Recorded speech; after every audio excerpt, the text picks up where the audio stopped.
Welcome to Vlada's Place. In this short video, I'm going to show you how to make a homemade strawberry jam.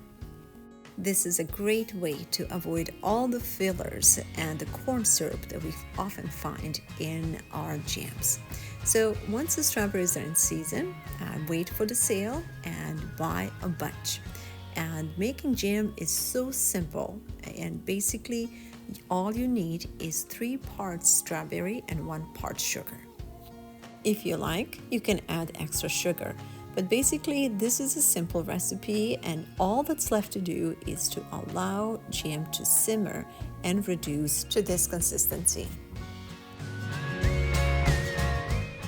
One thing to remember is to continue to stir as the jam cooks.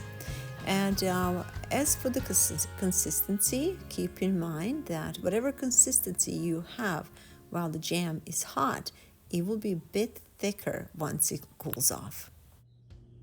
Jar it, cool it, and set it in the fridge. And for the next 2 weeks, you can enjoy a homemade, delicious, and all-natural strawberry jam.